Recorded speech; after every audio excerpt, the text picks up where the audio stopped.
going to do something that the great Jerome Nelson usually does before he teaches and just ask you all to pray for me. All right.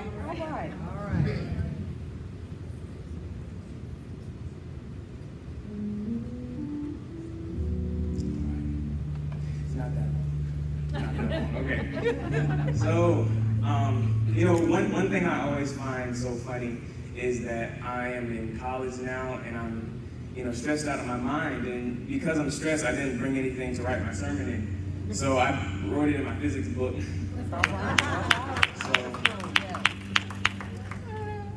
No problem though. So one thing that I want to address is something that I've been wanting to address since I've been gone.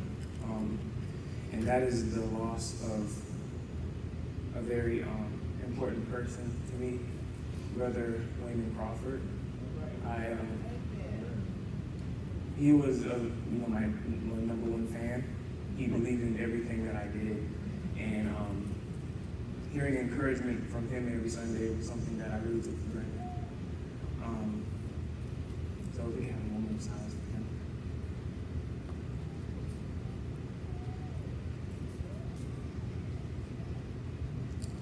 All right, so the scripture this morning was from Acts 20, verse 7 through 12.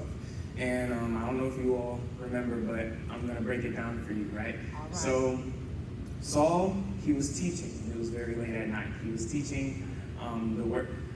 Brianna, you're so important to me. Diamond, you're important to me. Adam, Donovan, the three musketeers, Isaiah, David, Jacob, all of you youth are important to me. I'm sorry for not addressing that.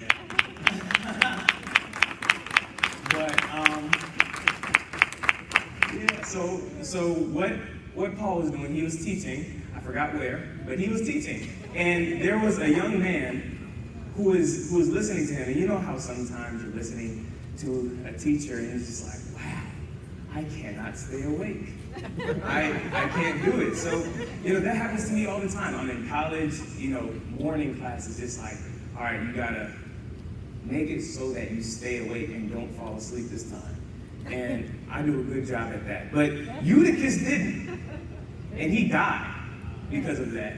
He fell asleep while sitting down, and he fell to his death.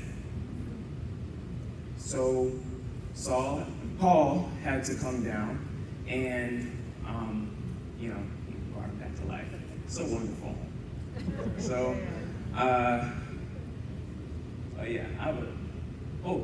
there we go. That's him falling. Okay, so the sermon for today is called Stay Woke. Right?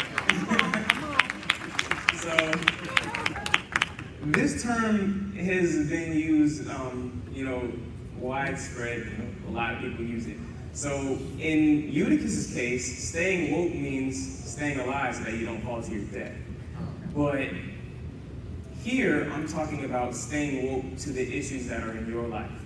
A lot of people say, you gotta stay woke to racial, social, economic issues, but I like to say stay woke to what's going on in your life personally. So a lot of times people claim, I'm woke, I'm, wise, I am intelligent, socially intelligent. But the thing is, do you even know what's going on with your aunt? Do you even know what's going on with your grandmother? Do you know what's going on with the people who love you and want you to succeed? So, though those issues are important, I think family is more important. So,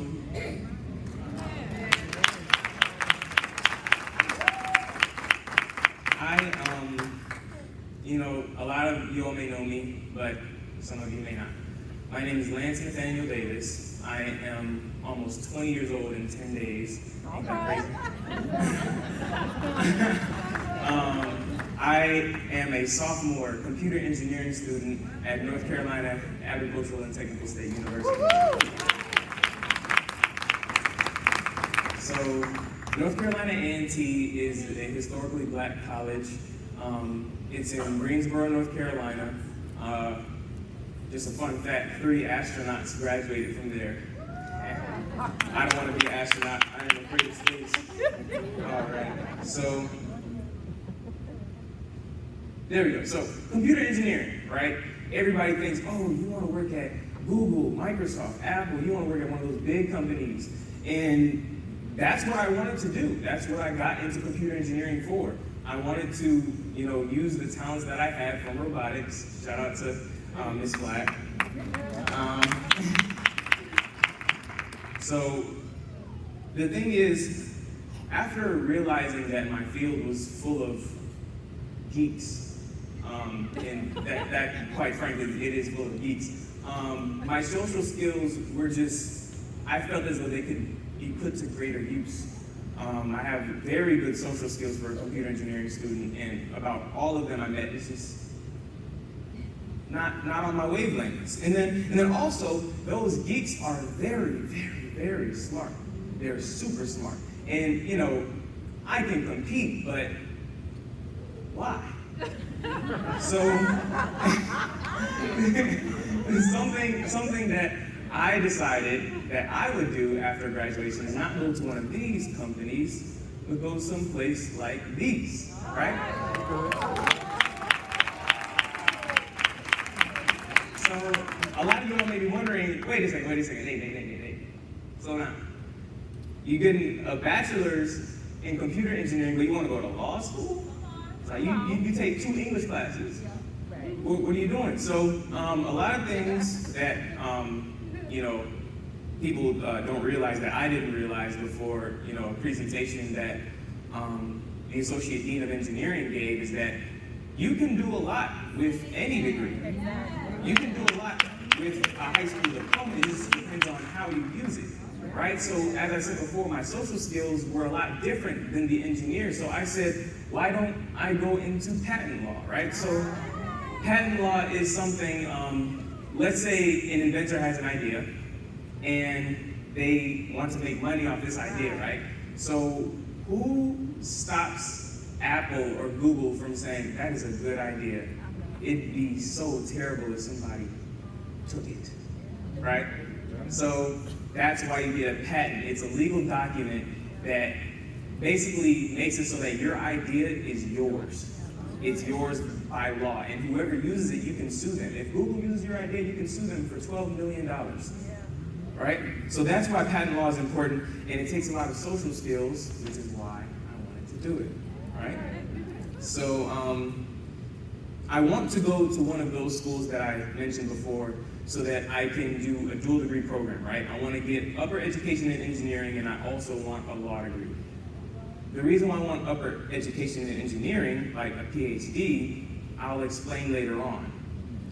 But what I'm doing at A&T is kind of like preparing me to apply to like good schools like that. So, just wish me luck when the time comes. I'll definitely let you guys know. So this is me and my other historically black college and universities friends. This is me with that. And then in the middle, her name is Naomi. She goes to Spelman University in Atlanta, Georgia. The one on the right with the long blonde hair, his name is Eric, and I actually went to high school with him. He goes to Howard University. So the one on the left in the burgundy, his name is Corey. He's an electrical engineering student at Morehouse. The one above me with the glasses, his name is Max. He goes to my school, and I actually live right next to him at Stanford, and I live down the street from him in North Carolina. And he's very important to me because he kind of like really directed me in the right direction. He's a senior. And the one up there, he goes to Claflin University. His name is Detravius, right? So these are the black friends that I made while I was in California this summer doing research at Stanford, which is, something that I was very glad to do because, as you saw, Stanford was one of the schools on there that I want to go to law school. So, as you may have guessed, I spent days and days and days just being at the law school. I would go to the law school library and check out books that I didn't read, but I would go there just because I wanted to know how I could be successful in law and engineering, right? So at the end of the summer, just for example, the law school librarian, he knew me by name. The dean of Diversity and Inclusion at Stanford Law School told me to give her monthly reports on how I'm doing until it's time for me to apply.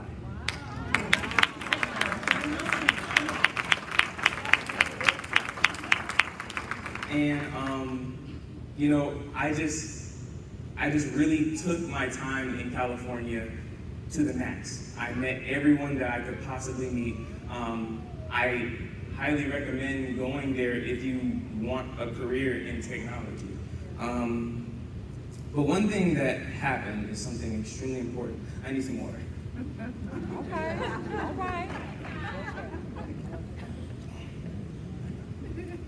It gets so dry up here. Okay, don't mind if I do. All right. So, in Palo Alto, California, I was just trying to meet as many people as I can, right? So, it started out, I wanted to meet people in engineering, and I want to meet people in law. But then, it started becoming, I don't want to say an addiction, because it's not really an addiction, but it was like, I need to meet more people. So I started meeting people in business, right? One person that I met, he was a former student of Thornridge High School, down the street. And the odds of me meeting him were like so low that you gotta say, oh, God made me meet you, right? So his name is Jason Maiden. He was born and raised in Roseland, the community in Chicago. About midway through his sophomore year, he transferred to Thornridge, right? When he was in high school and throughout all his life, he absolutely loved art. He loved to draw things. He loved to just make things come to life, right? So he unfortunately got bullied for that throughout all of his high school career. He got bullied for loving art and everything. But when he was my age, a little bit younger than me actually, he, because of his art skills, got an internship at Nike in California when he was younger than me, right? So that just puts into perspective, you gotta take your talents, you gotta run with them. You know, you gotta find what you're good at, and you just gotta say, look, this is what I'm good at. And, you know, hopefully God made it so that you enjoy your talent, because my talent is math. I don't really like doing math, unfortunately. But yeah, so after his internship, he took a couple of internships, graduated from college. He graduated from a very small college in Illinois, I believe Northeastern in Naperville, I'm not sure. But he went to work at Nike full time, right? You see, he was at Nike in California designing shoes. So one thing that Nike did to him though, is they put him and a bunch of their black employees in Jordan, right? And right now you're thinking, oh wow, Jordan, you know, it's a lot of money. But back then, they were expecting Jordan to fail. Back then they didn't have Kobe, LeBron, they didn't have, you know, all the other shoe lines. They just had Jordan said, look, this isn't gonna work out. So what Nike actually did is put a bunch of their black employees in Jordan so that when it failed, they could just cut them off, yeah. So that was something that he was holding against Nike. But he ultimately, Nike ultimately earned his respect again with this. So, Nike, I don't know if, I'm just gonna clarify like this picture because, you know, not everybody may know. So this is a former football player, NFL player. His name is Colin Kaepernick. He started protesting police brutality on the football field, which is something that's like never seen before, right? You know, usually when you think of rich black athletes, it's just like, oh, he doesn't care about his people. He doesn't really like want to fight for what's good for us. Colin Kaepernick did, and that's something that, you know, I will always respect, and Mr. Maiden does respect, right? So I applaud Nike for making that turnaround from doing something like that all the way back when, you know, Jason Maiden was new to this. So, you know, long story short, Jason, when he entered Jordan, it was a part of Nike, it was a branch of Nike, and it was worth about $6 million. By the time he left, it was its own company, and it was worth $1.5 billion. And to kind of put that in perspective, he multiplied Jordan's worth by 250 by designing a lot of the Jordans. Adam, you have on a pair of Jordans. All right. Come on to the right now. That's his influence, right? And I met this person, and that meant a lot to me. So, as you may have noticed, I said after he left Jordan. Right. So obviously I asked, why did you leave Jordan when you're doing so well? And he told me he's chasing his problem. That's something that I kind of corrected him on. I said, aren't you chasing your dream? And he said, no, I'm chasing my problem. So what he explained to me is that everyone here is here for a reason. God made everyone on this planet to do something for him. I don't know my reason. A lot of you all may not know your reason, but the thing is, we all have a reason. And the thing is, why have a reason if it is supposed to hurt someone? Why not have a reason on this earth to help someone? And that's what Jason Hayden believes. He's a Christian. So, but he believed that if you don't chase a career, if you chase a career, if you chase, oh, I want to be an engineer at Google, oh my God, I want to be a patent attorney, wow. If you chase that, then what are you really doing to help the world? What are you really doing to help people? You know, you're chasing something for your own benefit, which is good. It's good to be selfish, especially when it comes to your well-being. But one thing that he pointed out is that if you have a problem in the world and stop at nothing to solve it, the career and network and resources will come. Because if it's a part of God's plan, then he'll provide for it. So that really got me thinking, because his problem was that, well, he had two problems actually. One problem was that he grew up here. He went to Thornridge. A lot of people couldn't afford shoes, and that's just something that life deals with, you know? And two, his son struggled with obesity. So those two things together, it kind of bothered him that, oh, I'm at Nike, I'm at Jordan, I'm, making all of this money, but the thing is, who am I helping? I'm helping young black men get shot in the streets over the shoes that I designed. That's something that I'm helping. But who am I helping? So Jason went on, he left Jordan and started his own brand called Super Heroic Shoes. They're donated everywhere across California, especially in Oakland and Compton. And they're athletic shoes to promote exercise. And they're extremely comfortable, and he showed me a pair, and I said, what made you just make this decision? And he said, it was just God whispering in my ear. You're not doing what I want you to do. You're still young, relatively young. He was about 45 when he did this. He wasn't that young. I mean, he wasn't old, but he wasn't that young. A lot of times people say, oh, it's too late for me. It's too late for me.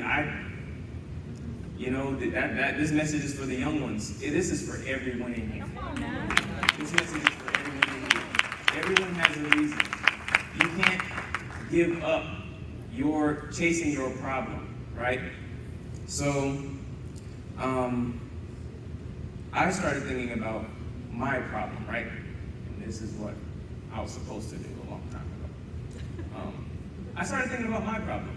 So as I addressed earlier, I want to get higher education in engineering, and I said I'll explain it later. now I'm going to explain it. I don't know yet, but I know, I don't know how to solve it, but I know my problem. My problem is that the man who lied about Russia's involvement in the 2016 election got 2 weeks in prison. And someone who was in my dorm is now in prison for 10 years for smoking weed. That's my problem, right? You have a rich white man who put the country in danger, who helped put someone who is so horrible, I'm not even afraid to say it, horrible, in the president's office. And then you have somebody who's just doing, I'm not saying go ahead and smoke weed, I'm not saying that, but it's not detrimental to the nation. Come on. 2 weeks. He got 2 weeks in prison. And this guy, I knew him, I would walk past him every day, 10 years, right? For having a sellable amount of weed. So that's my problem. So what I did is take what Jason Maiden said. He took his talent and said, what can I do to help people? So I said my talent is in math. It's in computer stuff, right? So I want to make a computer program that can point out foul play in the courtroom. Come on. I want to make it so that a judge can be checked. I want to make it so that a judge can't just say, oh, this guy doesn't have a future. He doesn't have anything to live for. A judge can't do that. You don't know him. Jason Maiden, he came from Roseland. You know, I'm not knocking Roseland. I'm just saying. Come on. But that's a community that a judge would say, oh, you're from Roseland. 15 years. You know? And I know that, nowadays a lot of things are relying more and more and more on computers. So why not check these foul judges? Why not? That's the problem that I want to fix. And that's why I want the advanced degrees in engineering. And that's why I want the law degree, so that I can say, look, this is what the law says. You, Mr. Judge, are doing this. This is what my program that's based off millions of cases says. And this is what you're doing. You are racist and you are foul.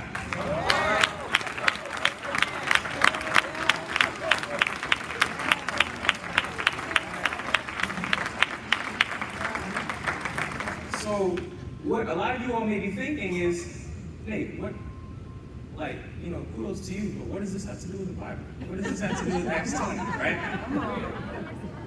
In my story, I was Eutychus. All right. I wanted to get the degree, go to college, become an engineer, or become a patent lawyer, just go through the motions. That's something that I was kind of taught to do. I wasn't taught by anyone in particular, but that's just kind of like how a lot of the world goes. A lot of times in school, you're taught just get your grades up. Oh, why do I need to get my grades up? So that in the future you can get a good job. But life isn't about getting a good job. And that's facts, right? So life is about chasing your problem. Find something wrong in the world that you want to fix. Find something. Help somebody. Make the world a better place than you found it. What will you be remembered for?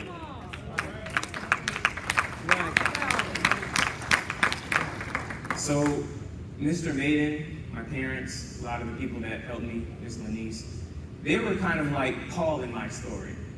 When I was falling, when my potential to help the world was falling to its death, With all the skills that I have, I wasn't planning on helping anybody. With all the skills, with all the talents that I had, I wasn't planning on helping anybody. Then I woke up. Hallelujah. Yes. So I encourage you, chase your problem. Yes. Thank you. Yes.